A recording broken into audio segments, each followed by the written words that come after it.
Welcome back, everybody, for part 3 of Citizens Forum.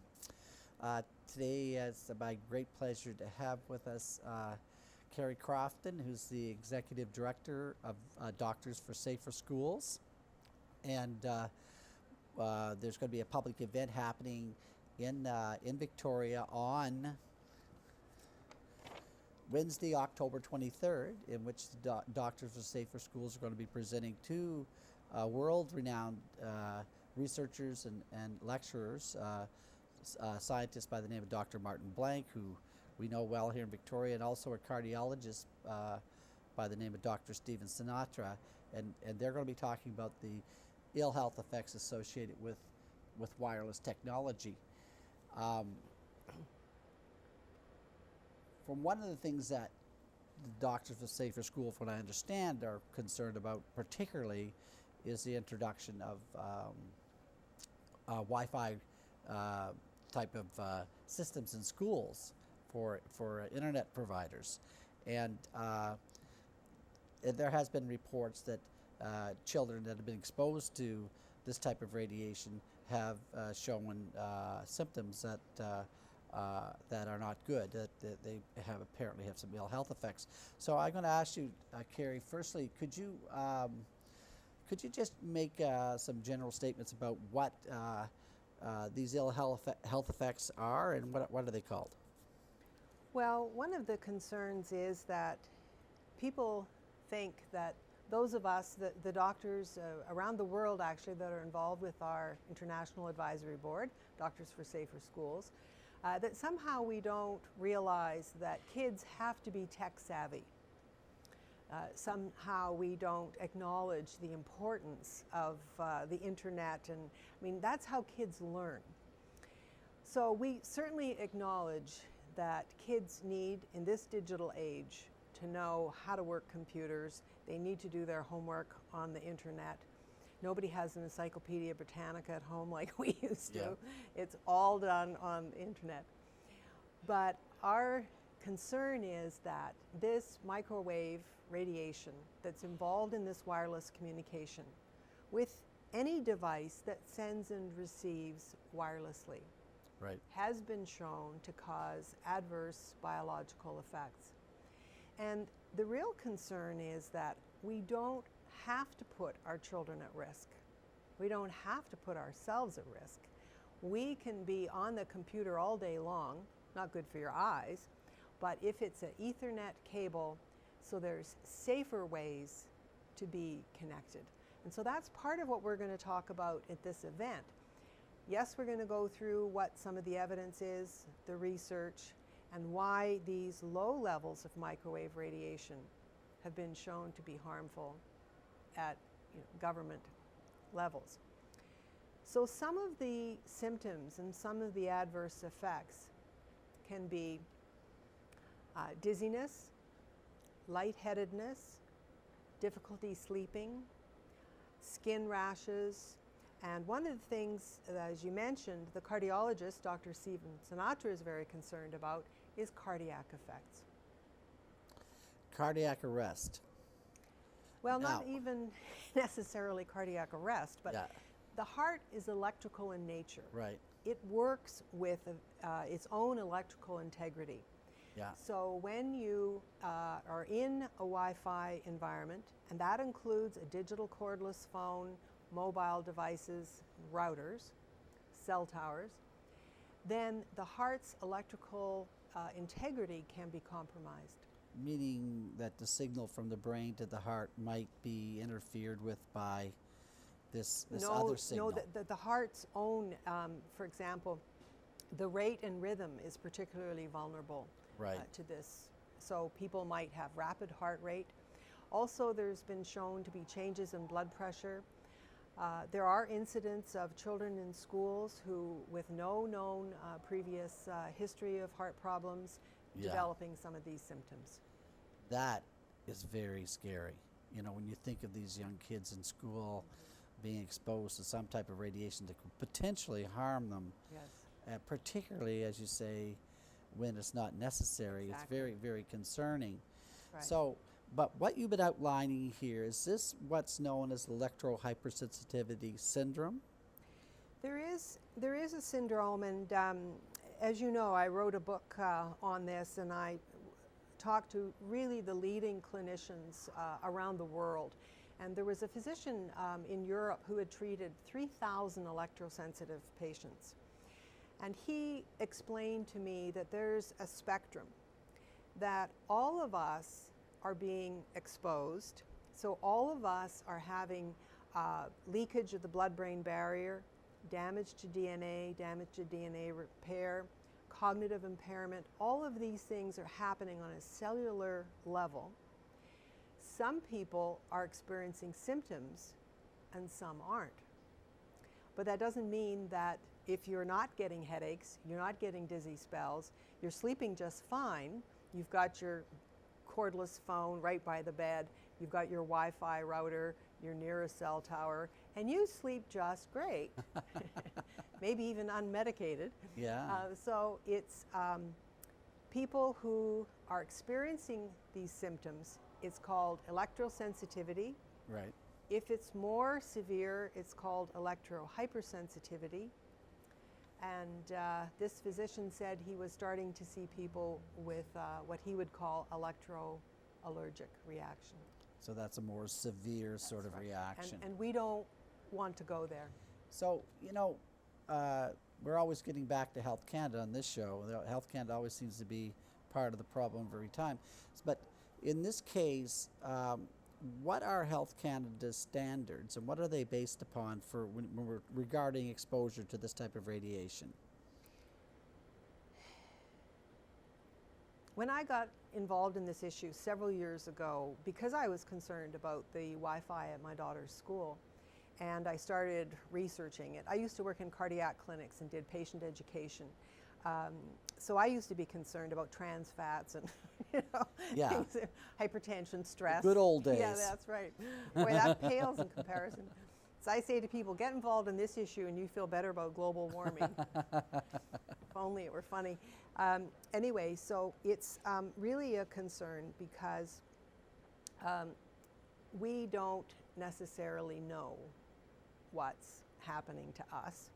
You can't see it, you can't feel it, and so then it doesn't seem to be a concern.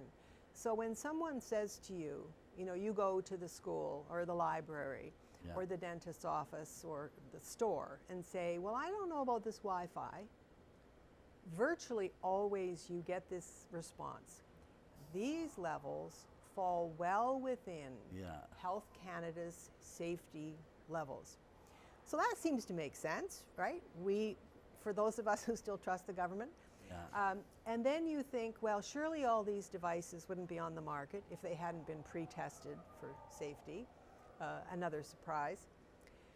But very simply, these levels are based on thermal heating. Now, what that means is, now, fortunately, we don't have any devices around here, but you don't happen to have a cell phone on you. I don't use a cell phone. Well, that's good. Anyway, so if you hold a cell phone to your head, we know the radiation goes through the ear canal into the brain. Yeah. It isn't strong enough, at least quite yet, to heat the tissue. So it doesn't cause a thermal effect. Health Canada and even their own scientist, Dr. James McNamee, said, our standards are based on thermal levels of exposure, which is why Dr. Martin Blank, who's going to be speaking at our event, says Health Canada's safety levels are totally irrelevant. They're nothing to do with the non-thermal levels of exposure. So what that means is the Wi-Fi in your child's school, the Wi-Fi router in your home, the Bluetooth in your car, the Wi-Fi in the aircraft. We now have pilots who are electrosensitive who can't fly. We have teachers who are electrosensitive who can't work in the schools. We have nurses who can't work in the hospital. We have kids who can't go to school. And all of these exposures are a fraction of Health Canada's levels. So Dr. Blank was one of the authors of the Bioinitiative report, and they made an outrageous statement. How about if we have the standards appropriate to the devices we're using, Yeah. these non-thermal ones, and all of the things that I've told you about, leakage of the blood-brain barrier, damage to eye tissue, cognitive impairment, cardiac effects, dizziness, skin rashes, all of those happen at non-thermal, extremely low levels, way Yeah. below what Health Canada thinks is so-called safe. And that is such a, because years ago, you know, my history too, I've been looking at this for a lot of years. I remember the day that I sat up in bed and thought, these standards cannot be based upon biological effects. And I actually did phone Washington and ask a researcher, and he says, oh yeah, no, they're all just based on thermal effects. And then it made sense why exposure levels that were thousands of times below what was causing heating of tissue were reported to be causing all these negative biological effects. And I think most of the public don't know that. That's right. And we're kind of stuck in this limbo right now where the public is not really being told about what the potential harms could be. And they also don't know how to connect the dots. And that's one of the things that our advisory board, Doctors for Safer Schools, as well as putting on this event here in Victoria, which is going to be live streamed and people can go afterwards to the website and watch the broadcast, is we want physicians to know these are the potential symptoms to exposure. So your patient comes in who's not sleeping, and of course we know it's stress. Who doesn't have stress in their life? You know, or it's the noisy neighbors or whatever. Yeah. However, it may also be the wireless router, the cordless phone, etc. So we want physicians to be able to recognize potential adverse effects, symptoms, and deal with those, because reduce the exposure. You don't have to have surgery, you don't have to have medication. Well, really, I mean, and the doctors aren't trained by and large, and this is a great event, and I think it's really, really important that the Vancouver Island Health Authority has endorsed Dr. Sinatra's talk, and that he's actually instructing physicians in this area. I think it's quite a breakthrough, and you should be congratulated for the. You've done some hard work here, and perhaps we're going to get a little light shone on. Well, this you know, issue. in the morning, yes, there's going to be a talk, and it's accredited for physicians. And they said, you know, we don't know how many of the doctors will come. And I said, if there's one pediatrician, if there's one obstetrician who has a pregnant woman, and he or she will tell this woman, don't be in a Wi-Fi environment, don't carry a mobile device. There's strong evidence of prenatal exposure causing harm. And perhaps don't get an ultrasound. It'll be worth it. And all Stay that. out of your Bluetooth hybrid car. Well, really, I mean, it's really quite frightening when you think of the risks that perhaps they're taking unknowingly. So what are some of the other things that, not just students, but people in the general public, what are the things that you can do to protect your health from Wi-Fi radiation and all that? Are there ways to reduce exposure? Absolutely. The first thing is be aware, don't be frightened. Yeah. Because I know that we're only going to create further stress for ourselves. Yeah. The good news is this is, electropollution is something that we've created. We can turn this around. Yeah. And the simple formula is wired over wireless, corded over cordless. Yeah. So a simple measure is unplug your digital cordless phone and see if you sleep better. And put your wireless router away from your house. Yeah. And as you know, the power of these microwave frequencies drop off dramatically with distance. Yeah. So people often say to me, what's the point of me having a wired router because my neighbor has wireless? But you're much more affected by your own wireless router than you are your neighbor's. I often say it's something like your neighbor's smoking in his house, he's not smoking in your house. So, but it's not quite the same, but it is true. But at less least with is smoke you always can better. see it, that helps. Yeah, you know, and less is always better. I think there's always that to say, like, don't give up just because somebody has a wireless router in your neighborhood. Do everything else you can do. That's right. And you also, don't have to be a smoker. That's right. And also with your mobile phone, once you know that that phone is potentially harmful, that the radiation, that you can't see it, most people can't feel it. So if I've got something, you know, here that's, you know, hot, radiation hot, do I want to put it right against my head? No, I don't. So that's why texting is better than talking, but still not completely safe. Well, it's a step in the right direction. Absolutely. Like I always tell people, try to use the technology less. How about? How about, and this is something I learned, you know, that I've been practicing the last couple of years, is 2 hours a day in front of the computer screen. And I really get at it. I have to get up in the morning and I'll be looking at what my day's going to look like. And I realize I'm not reading those 50 or 60 emails. I'm screening them. I know what I've got to get done because I only got an hour in front of that screen. I'm limiting myself to 2 hours. And you just become more efficient, by the way. That's good. You know, you really do. A lot of hours in front of the screen, I think, is not good for us. Well, I'm in front of the computer quite a lot. And I have an Ethernet cable. Yeah. Have a wired keyboard, wired mouse. Yeah, excellent. Corded phone. Excellent. And I go outside every once in a while and just walk barefoot in the grass. Yeah. Being grounded, being with nature, it really helps.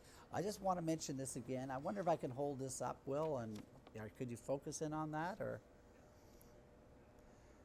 And this is the event that's going to be held next week on what day Wednesday, October 23rd Carrie at can read 4:30. it all for you. Carrie knows it well. And there's no Wi-Fi. We're having it in a church hall. We finally found somewhere with no Wi-Fi. Excellent. So I think it's a really important event, and particularly with these doctors that are world renowned, really, and the top of their game. So I guess that's the end of our show for today. We have a little more time, 1 minute. Okay, so the basic message is don't be frightened, be tech savvy, stay connected, stay healthy, use these, what I call safer tech solutions. Wonderful. Well, thanks a lot, folks, for watching, and we'll be seeing you next